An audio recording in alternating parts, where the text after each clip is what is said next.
부모가 잘해야 아이가 잘한다. 군맘 TV.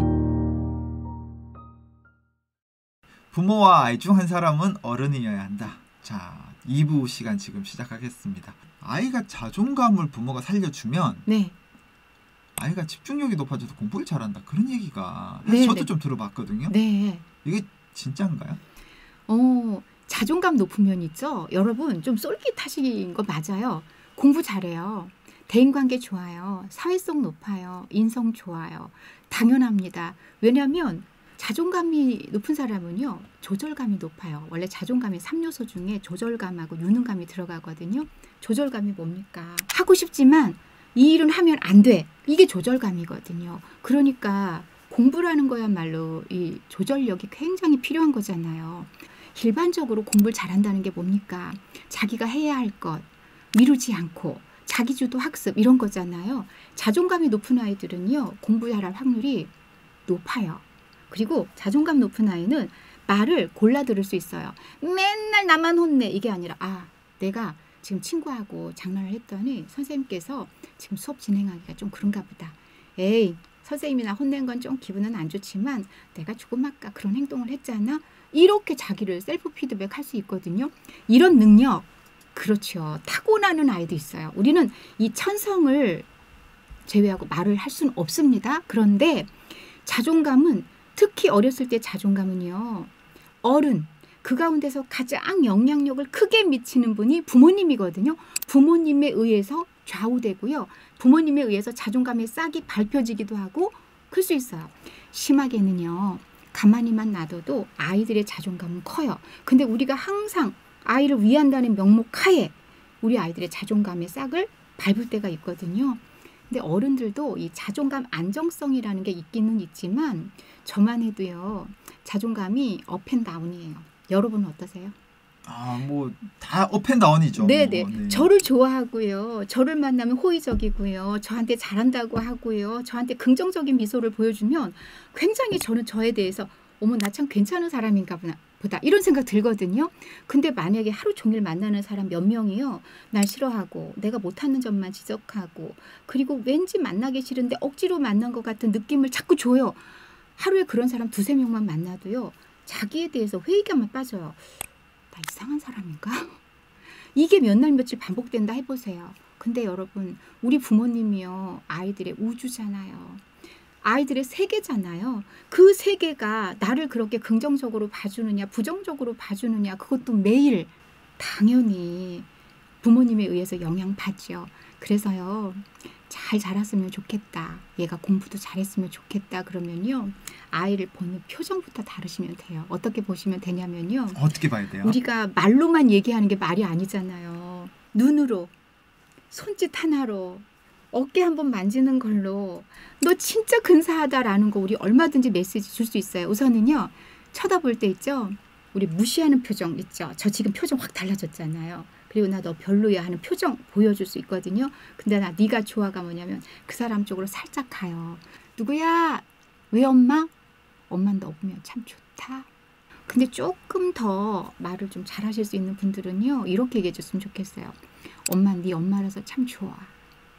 엄마 네가 참 자랑스러워. 이런 얘기 가끔 해주세요. 그리고 이렇게 엄지척도 해주시고요. 뻔한 이야기 같은데 옆에서 듣는데 뭔가 쑥스러우면서 왜 이렇게 감정이 진짜 너무 따뜻해지고 그런 기분이 막 들어요. 네, 좀 뭉클하게. 네. 근데 이렇게 하다 보면요. 말하는 엄마가 난 네가 참 좋고 너 엄마라서 좋아. 이렇게 해서 엄마 스스로가 굉장히 좋아요. 전 아이 다시 키우면요. 정말 이런 말 많이 해주고 싶어요. 저는 아이가 이제 아이라고 하기에는 자녀가 됐거든요. 근데 이제 와서 누구야? 그럼 내 엄마 이렇게 하지 않죠. 예? 왜요? 이렇게. 그러면 누구야? 나는 네 엄마라서 자랑스러워. 그럼 됐어요. 그럴 것 같죠. 그러니까 말을 못해요. 근데 어렸을 때부터 제가 그렇게 보담아 주는 말, 어루만져 주는 말을 많이 했다면 또는 그런 가정이라면요. 아이가 와서 먼저 엄마 안아줘요. 제가 며칠 전에 들었는데요. 이거 좀 공유하고 싶어요. 그 집은 늦게 일어나는, 그러니까 먼저 일어나는 사람은 자고 있는 사람을 만지면 깨우는 거잖아요. 이게 실례니까 나중에 일어나는 사람이 먼저 일어나는 사람을 안아준대요. 뭔가 기분이 나빴던 것, 이 사람하고 조금 매끄럽지 않은 관계도 여러분 아시잖아요. 스킨십이 가져오는 옥시토신 분비. 그러니까 말하지 않아도, 그래서 딸이 일어나면 엄마 안아주고요. 또 아내가 일어나면 남편 이렇게 뒤에서 안아주면서 자기가 표현할 수 있는 거, 굿모닝, 잘 잤어? 좋은 아침이야. 오빠, 여보, 자기야, 엄마, 아빠, 사랑해. 이런 말을 정말 생활화한다고. 제가 그 말을 듣고요. 저거다. 무슨 긴 말이 필요 있을까? 저렇게 키우는 거지. 저렇게 사는 거지. 이런 거죠. 그리고 그 엄마는요. 이렇게 가르쳤대요. 불이 나면 119, 범죄 신고 112, 급할 땐 엄마. 그래서 무슨 일 생기면 친구들도요. 야, 수민이 엄마한테 얘기할까? 이런답니다. 너무 멋진 가정 아닌가요?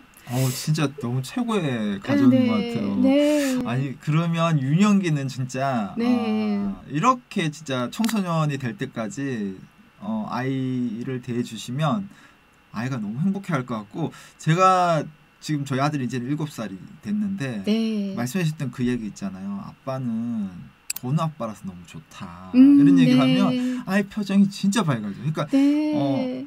아빠는 네가 내 아들이라서 좋다가 아니라 내가 너의 아빠가 될 수 있어서 너무 좋다. 이게 어다르고 아다르잖아요. 그렇죠. 네. 거기다 이제 아이 이름을 좀 넣어주면 네. 아이가 굉장히 좋아요. 우리가 왜 지시대명사도 있고 그렇잖아요. 근데 네.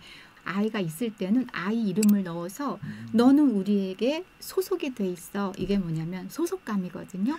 사람은 소속감을 느끼면 편안해지고 안정감을 느끼면서 자기가 더 소중하다고 느껴요. 그래서 인간이 소속의 욕구 때문에 자꾸 어딘가에 가려고 하고 그렇죠. 뭉치려고 하잖아요. 집에서는 아이의 소속감 올리는 가장 간단한 방법 가운데 하나가 이름 불러주기, 그리고 부부가 호칭을 부를 때 누구 엄마, 누구 아빠. 참 그래서 좋은 그러면 방법입니다. 옛날에 어른들이 네. 할아버지도 이제 아빠 불러오라 할 때 고은 아빠 좀 데리고 오라든지 네. 이렇게 얘기하셨구나. 아. 사실 이제 그러면 이제 제가 도반장이니까 그러면 이제 제 입장에서는 도반장은 낸데 자꾸 왜 도반장 불러오라고 얘기하냐고 아빠를 그런 적이 있었는데, 그 자체가 하나의 어떤 나를 중심으로 생각해 주는 같은 아이 어떤, 입장으로 네, 봤을 땐 그런 때는 거죠. 부모 입장, 나 입장으로 봤을 땐 나라는 이름이 있고, 그쵸? 우리는 근데 많은 페르소나를 갖고 있어요. 네. 정체성이 많은데 아이 앞에서는 아이 부모의 정체성, 나는 또 나 개인의 정체성, 우리 부부는 부부 정체성, 이렇게 가는 거거든요. 그래서 그러면 아이 앞에선 그게 이제 좋겠다라는 거죠. 이렇게 해서 아이가 네. 너무 이제 따뜻한 마음으로 성장했더라도 네, 누구나 겪는 이제 사춘기가 오잖아요. 그렇죠. 사춘기가 오면 아이가 또 이 지금까지 해왔던 건 또 다른 얘기가 되다 보니까 요동치는데, 네, 책 속에서 제가 그걸 본 것 같아요. 네, 사춘기에도 아이가 흔들리지 않고 네. 바르게 성장하고 네. 공부도 잘하려면 네, 부모가 니 탓이야가 아니고 내 탓이야를 해야 된다고 하던데, 네, 사실 이게 좀 이해가 안 됐거든요. 왜냐하면 네, 아이가 떠든 거고 아이가 공부를 안 한 거지, 제가 네. 안 한 게 아닌데 네, 왜 내 탓이라고 해야지 아이가 그렇게 바르게 잘하는 건지. 네, 그것도 책에 있긴 하지만 네. 읽고도 조금 제가 다 받아들이지 못해서 이렇게 네. 직접 설명을 한번 해주시면 좋을 것 같아요. 네네, 이게 굉장히 절묘하게 잘 받아들여야 되는데, 사실은 내 탓과 네 탓은요 조화를 가져야 돼요. 그러니까 내 탓이라는 건 뭐냐면 아이 메시지의 내 탓이거든요. 그러니까 엄마가 내가 무엇을 어떻게 좀 미안하다 할 땐 그렇게 하지만은 모든 것을 내 탓으로 하면 사람이 자책감 때문에 살 수가 없어요. 근데 아이에게 네 탓이라고 하기에는 아이는 너무 약자기 때문에 부모가 부모 자신에 대해서 좀 반성하고 성찰하자는 의미지 부모 자신을 계속 뭔가 자학하자는 그런 의미는 아니거든요. 그리고 사춘기는 이게 뇌가 다시 리모델링이 되는 시기라는 거 아마 아실 거예요. 어렸을 때 정말 사랑으로 키우고 부부가 행복하고 그리고 아이도 정말 소속감을 가지며 안정감 있게 컸지만 사춘기를 안 겪고 안 지났냐? 그렇지 않아요. 그런데 바로 돌아와요. 이게 뭐냐면 회복 탄력성이거든요. 우리가 스프링의 성능이 좋으면은 꽉 눌렀다가 놓으면 팍 하고 자기 회복성을 찾지만, 그렇지 않고 이것 자체가 탄성이 없으면 어때요? 꽉 눌렀어요. 그리고 놓으면 그냥 요만큼. 그래서 우리 건강하게 키우면요 아이들이 회복 탄력성이 높아요. 뭐 역경 지수도 있고 그러는데 주저앉는 게 아니라 오히려 그것을 동력으로 삼아서 갈 수도 있거든요. 그래서 부모는 두 가지를 절묘하게 잘 가져야 됩니다. 네 탓이 아니라 엄마가 그런 부분에 대해서는 참 미안하게 생각해. 엄마가 잘못한 것 같아. 이런 거를 엄마 스스로 인정하라는 거지. 다 이건 내 탓이야. 뭐 우리 한동안 그런 거 있잖아요. 내 탓이요. 근데 사실 종교적인 의미에서 내 탓이요라는 건 남 탓하지 말자. 모든 것은 나로부터 비롯되었다. 이런 성찰의 의미지만 사실 아이를 키우면서 있죠. 모든 게 부모 탓은 아니에요. 그리고 말씀하셨으니까 여러분 제가 이거 하나 조언 더 드리고 싶어요. 부모가 정말 잘해도 있지요. 아이하고 부모하고 딱 잘 맞아 떨어지는 거 아니에요. 그런데 부모는 이렇게 노력할 수 있어요. 나는 아이와 잘 맞는다. 저의 후배는 굉장히 늦게 결혼을 해서 진짜 뭐 늦둥이 아니에요. 진짜 첫 출산이자 마지막이 아들 하나 낳았거든요. 근데 이 아들을 저는 같이 만나면 제가 견딜 수가 없어요. 너무 정말 우리 아이가 힘든데 그 친구가 깔끔하게 진짜 혼자 진짜 이쁘게 살았던 친구거든요. 근데 그 아이를 짜증내지 않고 잘 받아줘요. 밖에서 만나서 그런가 보다. 집에서는 좀 다르겠지? 아니에요. 근데 나중에 그 친구가 저한테 굉장히 좀 감동적인 얘기를 했습니다. 짧은 얘기였어요. 선배님, 전요 우리 누구누구하고요 너무 잘 맞아요. 이게 힘이었어요. 근데 우리 애들 키우다 보면요 쟤랑 나랑 왜 저렇게 안 맞냐 이런 생각 종종 저는 했습니다.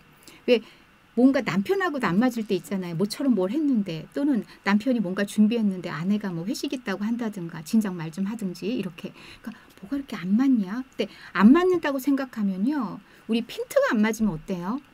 뭔가 허탈하잖아요. 그래서 아이하고 나하고 잘 맞는다 이렇게 생각을 하는 건 부모이기 때문에 어른이기 때문에 가능하지만 실질적으로 아이 기질상 정말 키우기 힘든 아이 있어요. 그것도 인정하자고요. 근데 걔를 내화 하면 이게 더 어긋나는 겁니다. 그래서 이거 인정하는 것. 일정 부분은 부모가 먼저 성찰하는 게 바로 어른다운 거기 때문에. 그리고 때로는 그래 나는 진짜 쟤가 힘들어. 저렇게 힘든 아이는 누가 키워도 참 쉽지 않을 거야. 이렇게 인정하는 것도 이것도 또한 부모다운 거 아닌가.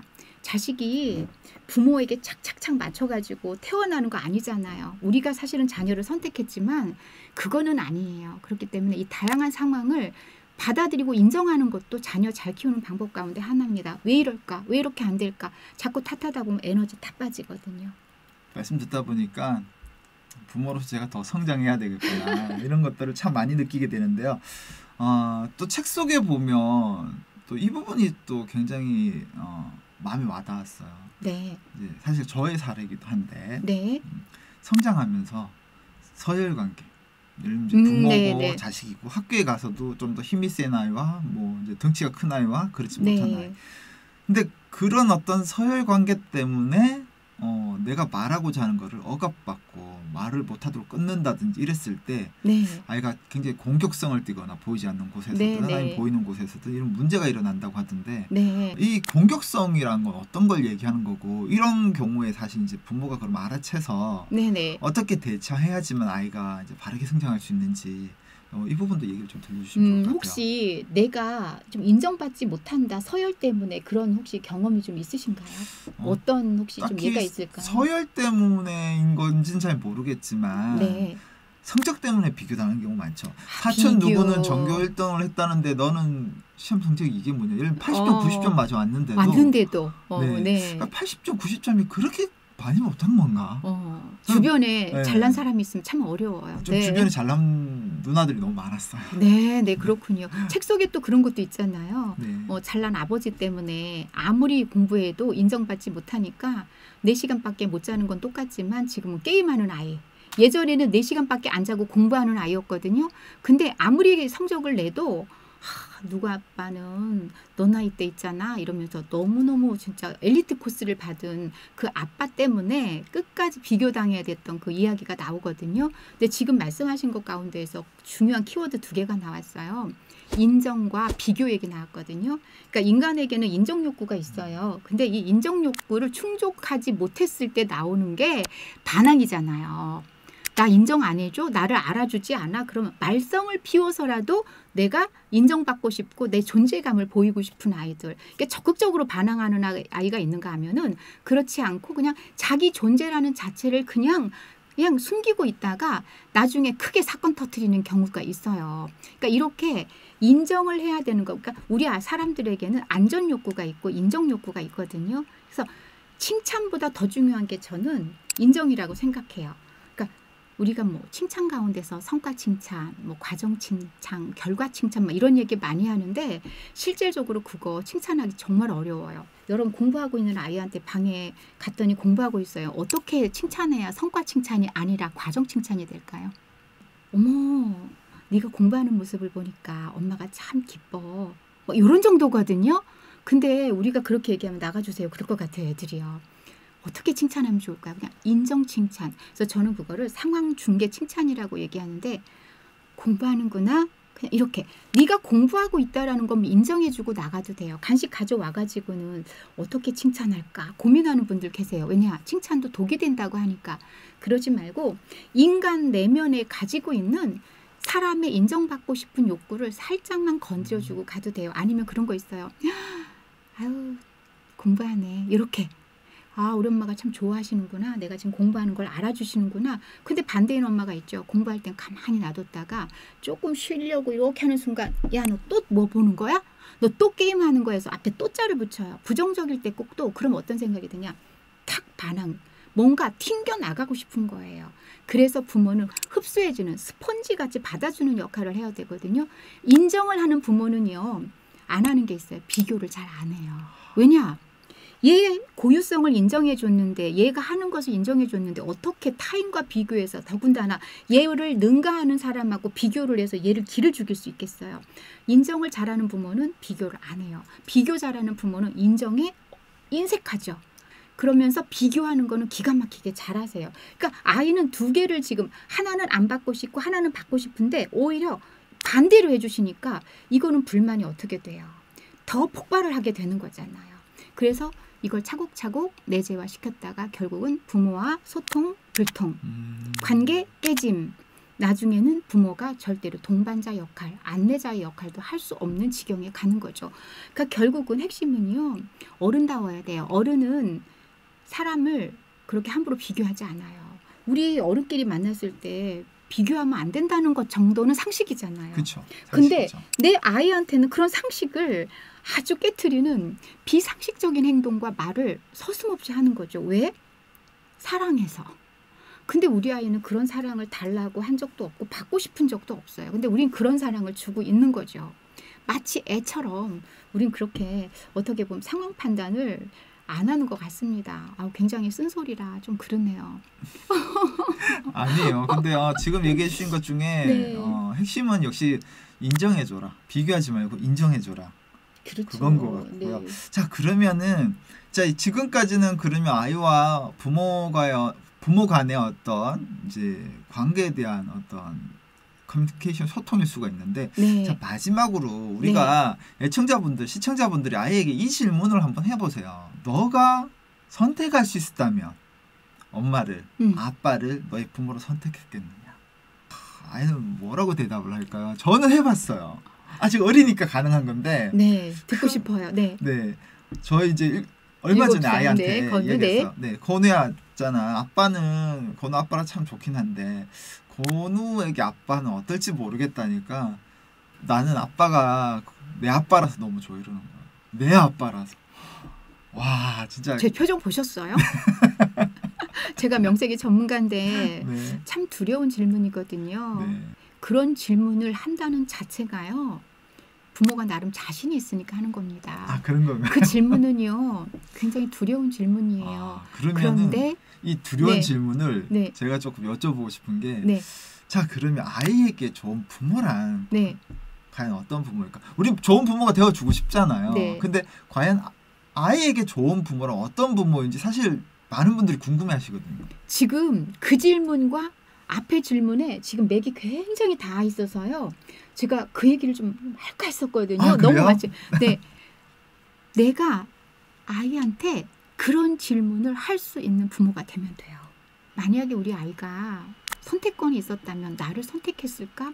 이 질문을 우선은 나한테 먼저 해야 돼요. 부모인 내게. 그랬을 때 어떤 대답이 나오는지 내게 질문만 해도요. 어떤 부모가 되어야 할까라는 답이 나오신다는 걸 알아요. 그래서 응 엄마. 난 엄마가 좋아. 나는 엄마 딸이라서 좋아. 이런 대답이 정말 아이 입에서 나올 수 있게 내가 어떻게 하면 될까라는 것을 또 한번 물어보게 되거든요. 그럴 때 나와요. 아이의 입장이 돼보는 거예요. 제가 최근에 들었던 말 가운데 우리 상담하면서 부모님한테 들었던 얘기 중에서 또 한 가지 감동적인 거 얘기하고 제가 부모님들께 이 질문에 대한 답을 같이 공유하는 걸로 할게요. 부모가 많이 알고 있다고 생각하는 거 굉장히 오만이었다라는 얘기를 했어서 그분이요. 그러면서 저는 지금 아이한테 어떤 상황이 생기면 꼭 물어본대요. 근데 제가 며칠 전에 어느 인터뷰에서 그 얘기 했거든요. 4차 산업혁명 시대 부모님 살아봤느냐. 우리는 미래에 대해서 되게 많이 알고 있고 현재를 많이 알고 있다고 생각하지만 사실 우리 애들보다 모르는 게 너무 많아요. 그리고 이제 7살, 5살, 10살짜리보단 그래도 우리가 많이 알잖아요. 20대 자녀라면 뭐 걔들이 더 많이 알겠지만 천만에요.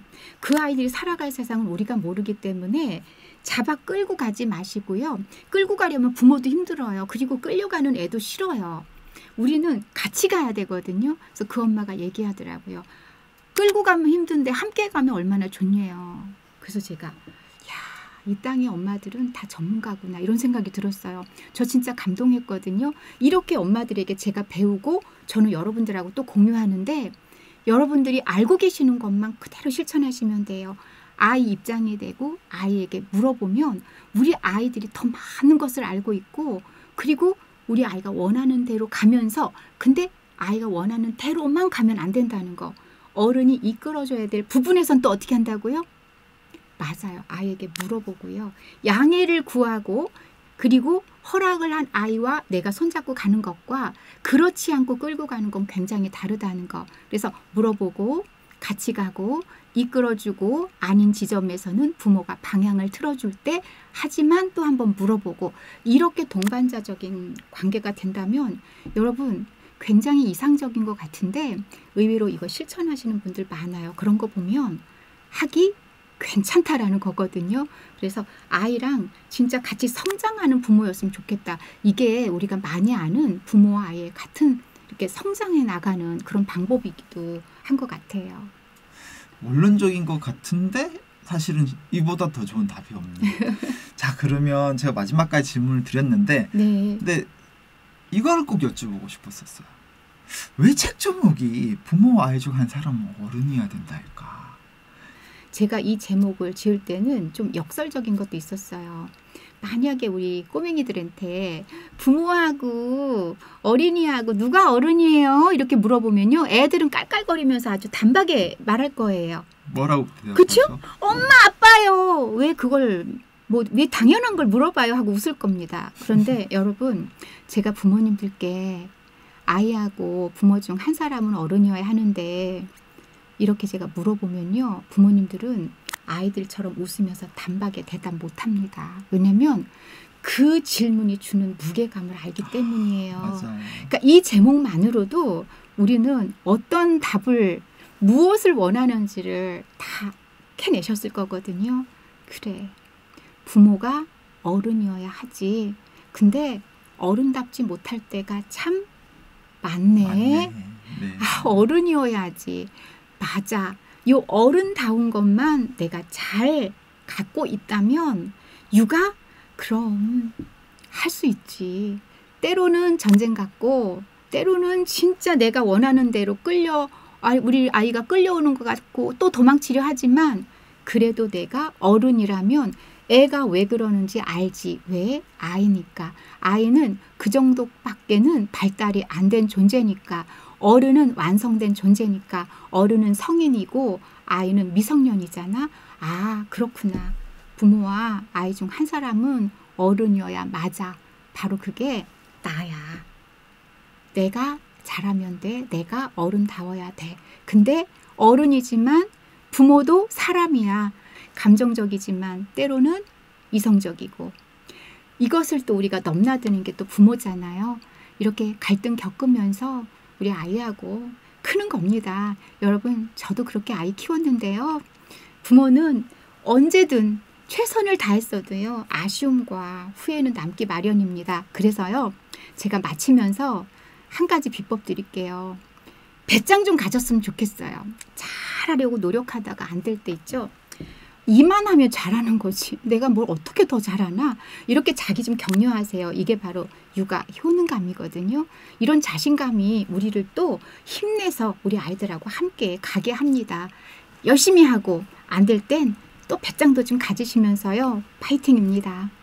짧은 시간 1, 2부 안에서 사실 이 책 속에 있는 따뜻하고 그리고 현실적인 사례들, 그리고 우리가 어떻게 나아가야 좋은 부모가 될 수 있는지에 대한 이야기를 다 담기에는 시간이 너무 아쉽다는 점 들고요.